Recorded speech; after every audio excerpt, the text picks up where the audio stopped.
Hey guys, Truth Goose Collectibles, welcome back to a brand new video. In this video, we're going to talk about why we turned down a coin deal recently. We're going to get into the nitty gritty and talk about why you shouldn't romanticize a coin deal.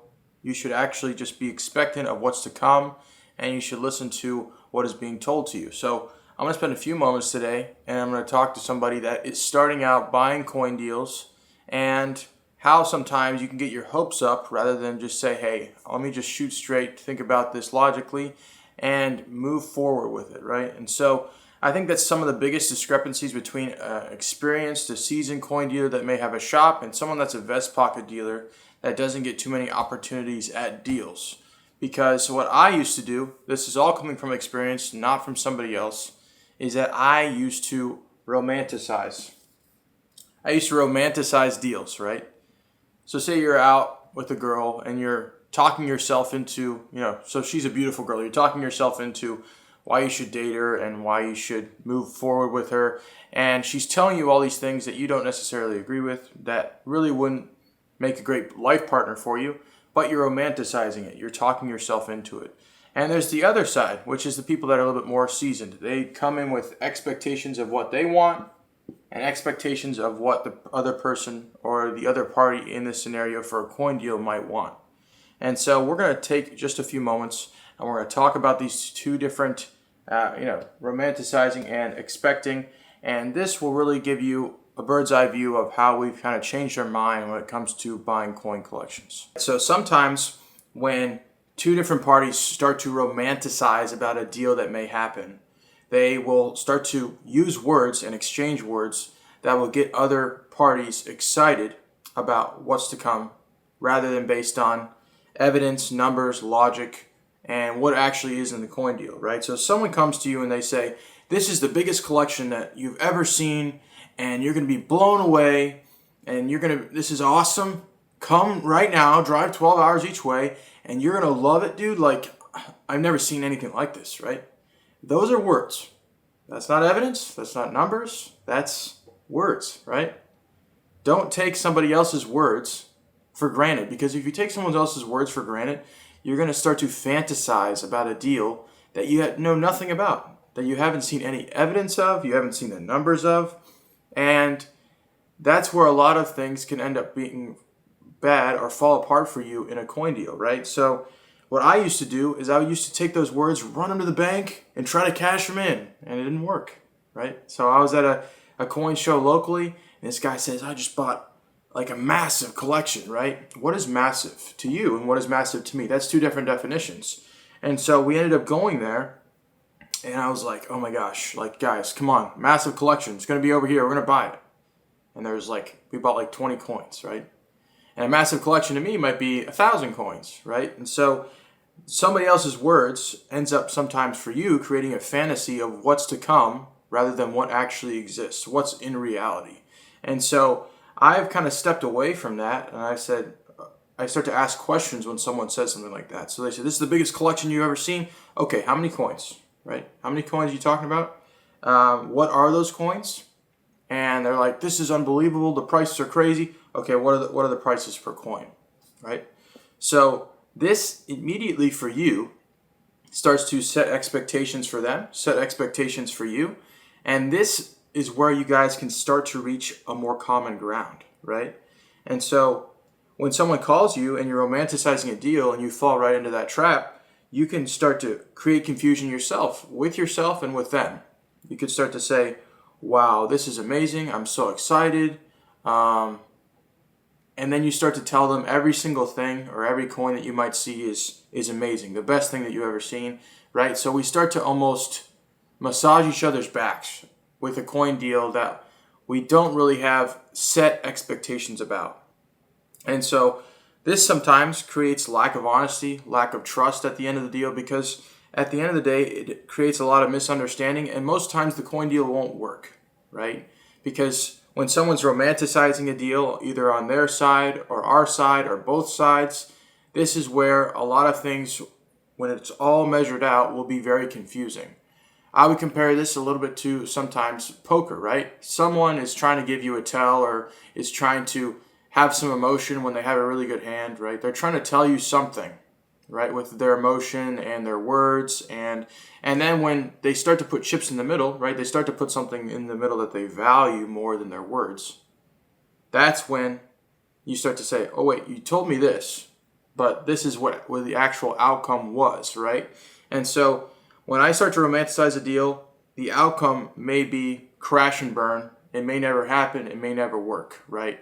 And so the way that you can combat romanticizing a deal, like we said, is starting out with numbers, evidence, and talking with somebody about what they have and are they on a more logical thought process than you might think, right? Somebody that buys a coin, and it could be the most common coin, and they start to talk to you like it's the best coin that you've ever seen, that for me sometimes is not very a logical perspective, rather than it's more of an emotional perspective. So we turned away a coin deal recently because we went to a gentleman's house and he had about 20 premium coins.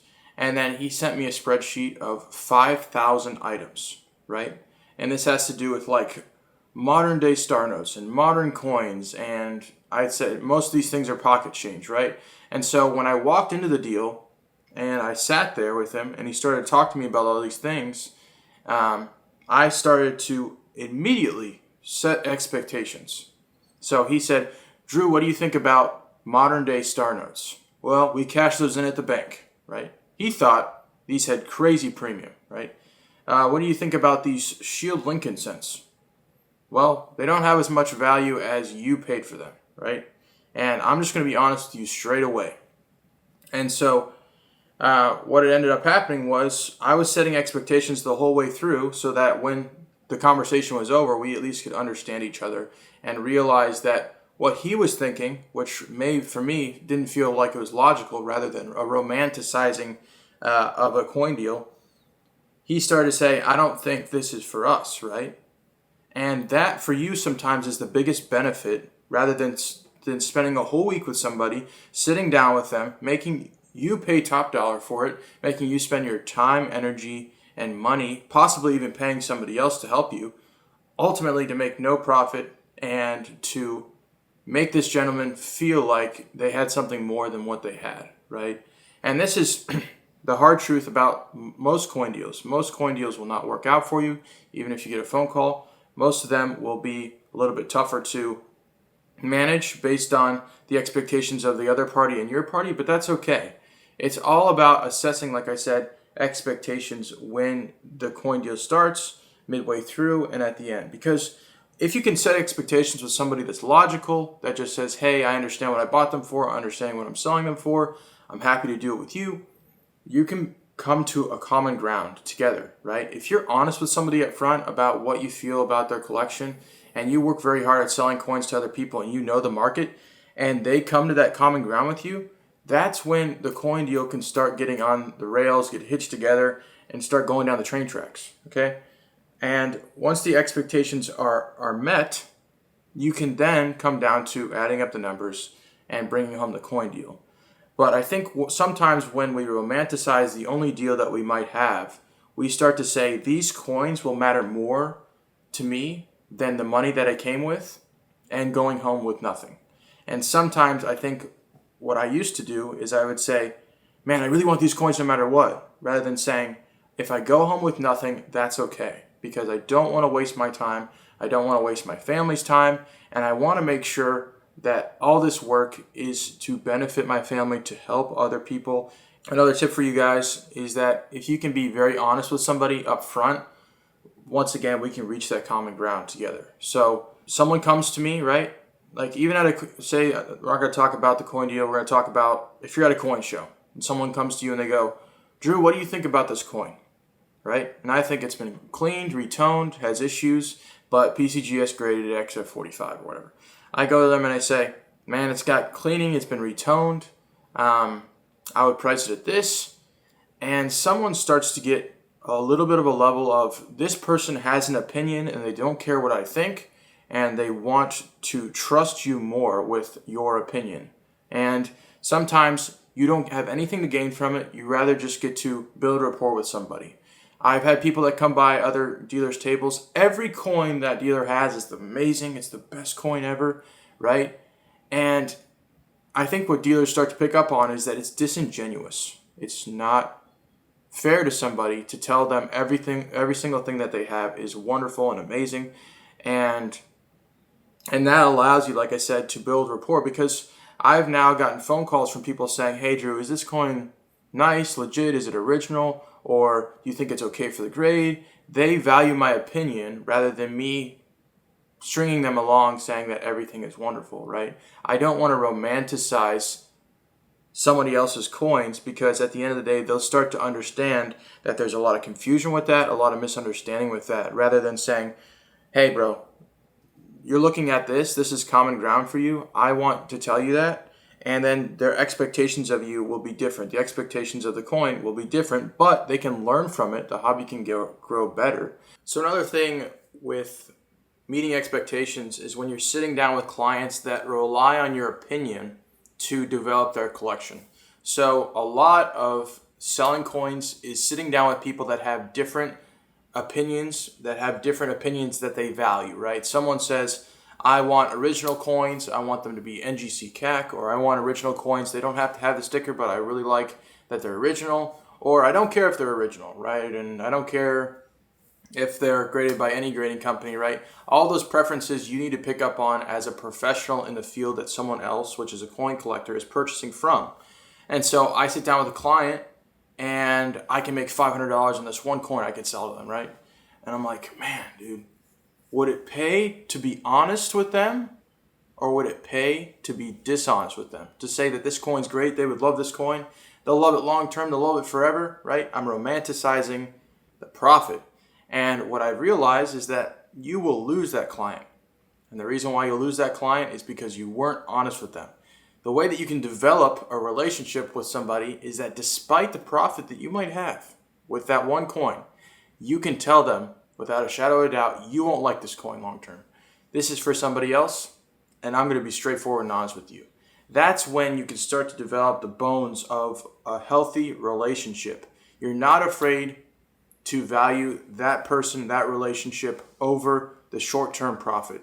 You want to be selling coins to someone for 15 years. You don't want to be selling coins to someone for 15 minutes, right? Because if you tell someone, "Man, this coin's original, it's awesome," and they give their buddy a call that's also a professional in the field, and they say, "This coin's cleaned, retoned, has issues," you just lost credibility. You just possibly lost a relationship over a one-time profit, right? And so rather than creating confusion and misunderstanding by not telling someone the truth, create common ground with them by giving them the truth, by giving them honesty about a certain coin, and don't let profits get in the way of building healthy relationships with you and your coin business. All right, guys, so we just finished talking about that. We're going to show you guys some cool coins that we got back from CAC.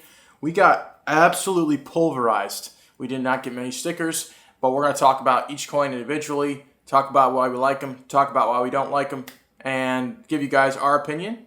And so we hope you guys enjoy this really big CAC submission that we didn't do too good on.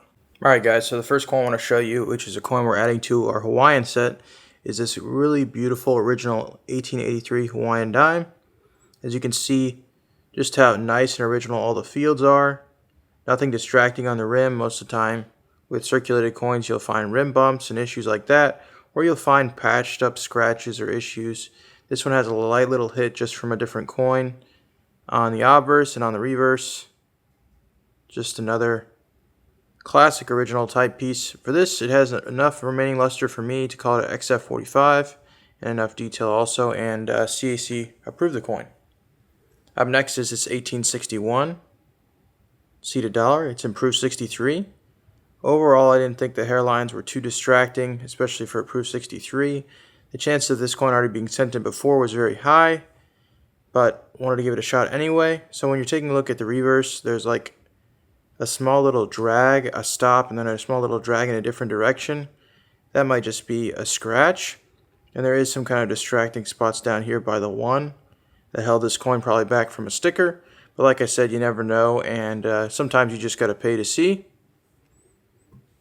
Then we have two Mercury dimes. So we ended up buying a 39, D, S, and Philly, all consecutive cert numbers. These all came back with green beans. So I felt this one had a chance at gold, just how nice and problem-free the surfaces are and the cheek was. And I thought it was really sharply struck. I had full bands in the old NGC Fatty, but they gave it a green bean, which is okay. 39S, much tougher date in full bands. And I thought they would give this one a green bean, not a gold bean, and it ended up receiving it. This one had just too much going on the obverse for me to give it a 6. Then we have one of the favorite dates of people that collect Morgan dollars, 1889cc. These coins are crazy jumps in CAC approval, just because, like we said, a lot of them are just beaten up, have a ton of issues. This coin has a moderately wear on the rim, as you can see, nothing too crazy. And when it's AG3 and most of the rim is missing and it's starting to come in on the detail of the coin, that's when you would say, man, I don't think this coin really gets that AG3. But I think this coin, like I said, it's really close to a G4 possibly in terms of detail, and CAC approved that. Then we have this 1896 Morgan dollar with some pretty interesting rainbow toning on the obverse of the coin. You can see just a beautiful pastel of colors. And to me, I felt like there's just too many hits for them to say this is a really great gem. You're about to see a bunch of failures from us because they're really tough in Morgan dollars, or we're just, a little bit more forgiving, and they're not. I think PCGS and NGC disagree with CAC on a lot of Morgan dollars, and that's why gems and 66s and 67s all have tough times getting the bean. Here's a cool coin that we just wanted to show you offhand. It's a 1788 Massachusetts cent. It's great at AU50 brown. This also came a part of the deal that we bought recently, and we now get to offer it to you guys. Super cool, and a little bit of a higher grade with great detail. Then we have this coin that we got for a customer, and it's stickered. 1882 proof seated dime from that original proof set. Nice little light rainbow colors. Once again, we're looking for hairlines on the coin. No hairlines really to be seen on the obverse. On the reverse, where you're looking for hairlines is in the center of the coin. There was hairlines right underneath one dime. Pretty significant back and forth. I think that's why they thought this coin was just good for the grade and didn't deserve a gold bean. Then we have this 1882 proof seated half dollar in proof 64 cameo. I really like the coin. Maybe there's just too many ticky marks out in the field, so you can see a few here and there. And there's one kind of large hit down here possibly by the date. But look how nice and beautiful this cameo look to this coin is. So, pretty nice. Then we have this 1883 CC Morgan dollar. It's graded Mint State 65 proof-like. Once again, I think just the hits, severity of the hits in the fields were too much for them. Possibly the coin was dipped way a long time ago and has a little bit of haze from that.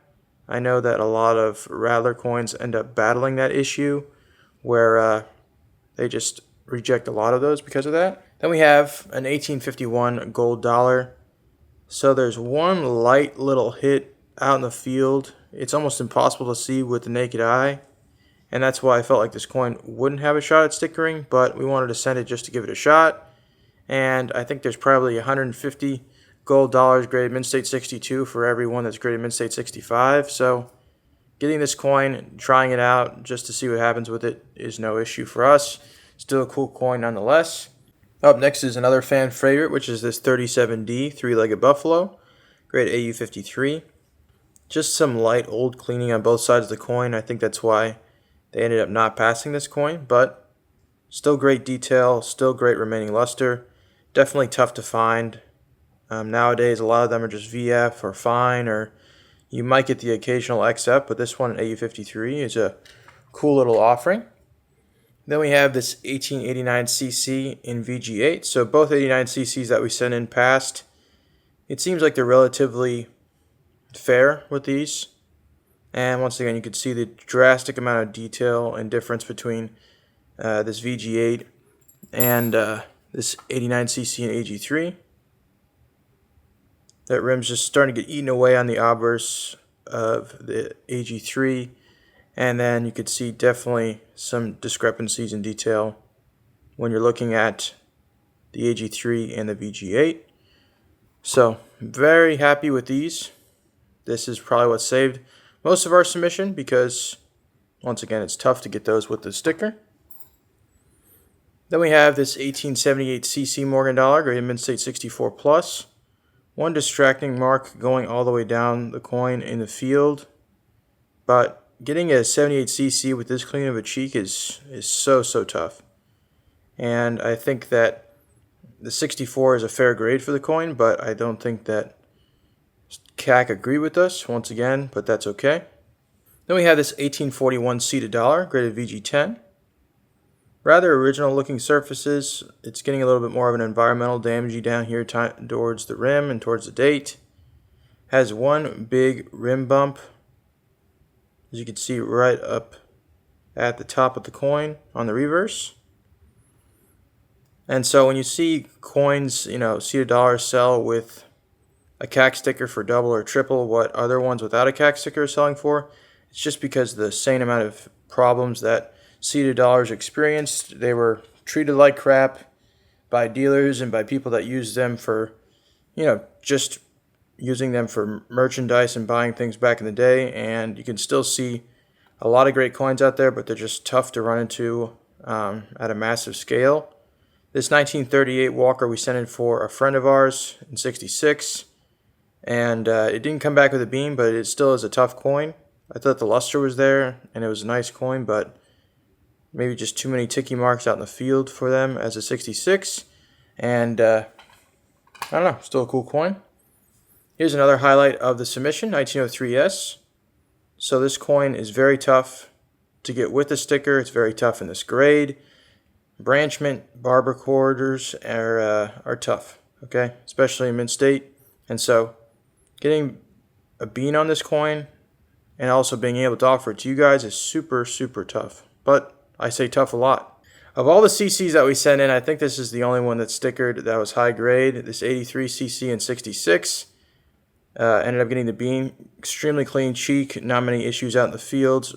Gorgeous luster. And we also took a look back at the eagle on the reverse. And there's no issues at all. Super close to probably a 7 by today's standards. But we do enjoy that bean for sure. Then we have this 1928 Hawaiian half dollar, grade Mint-State 64. Love the appearance, the luster of the coin. There might be a slight little mark right there from maybe some wear, who knows. It's kind of hard to tell with CAC, but I think what we might start doing with smaller submissions is just asking their opinion, what's going on with the coin, just so we can talk to you guys about it and we can all get a little bit more education, because they do want money for doing their service. So this is a Mint-State 66, 1926 Standing Liberty Quarter.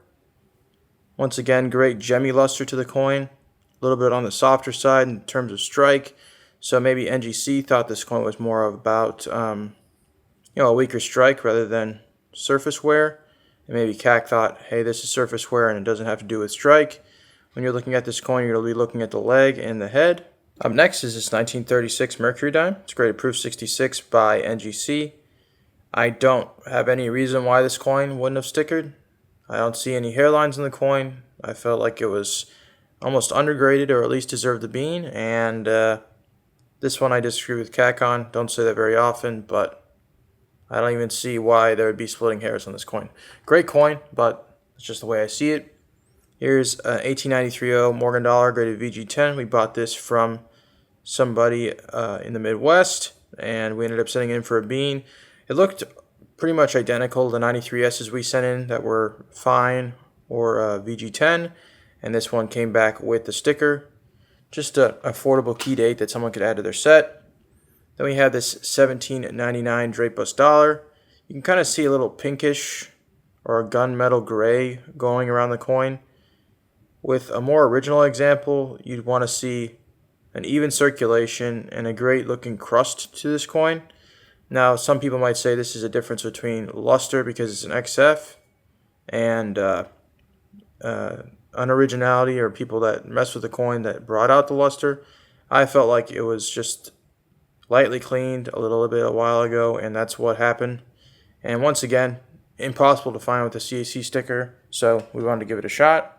Up next is a cool little 45S Mercury dime. When we looked at this coin, I mean, no issues in terms of surface problems, no hits on the face, full strike. I mean, the coin was all there for a CAC sticker, probably a 67 by today's standards, but not a big jump in premium. Nicely toned, cool little gold bean. Then we have this 1882 proof seated quarter. It's proof 61 cameo. Intense hairlines out in the fields. And, yep, no bean again, but cool little coin from the proof set, nonetheless. One of my favorite coins to show off, which is just a great detailed circulated coin that is CAC approved. We showed off a few of these recently, and they sold pretty quick. This is a 90cc and AU50. Has some good luster, great detail. It's all there for an AU50, and I'm glad CAC agree with us. Then we have this 1881cc Morgan dollar in 67. It's got some nice color down here by the date and under the chin. When you're taking a look kind of at the cheek, there's a little bit of weakness there. I'm not sure what that's from, probably just from other coins hitting up against it in the bag, but they didn't think it was a great 67, but we wanted to give it a shot anyway. Probably the nicest 81cc I've ever held, and it'll be a long time before I hold another nice one like that. And to top it all off, one of the coolest coins of this submission that got the bean, 92 Barber half and proof 64 cameo, all there for a proof 64. The cameo's there as well, and I mean, this coin's just a beast.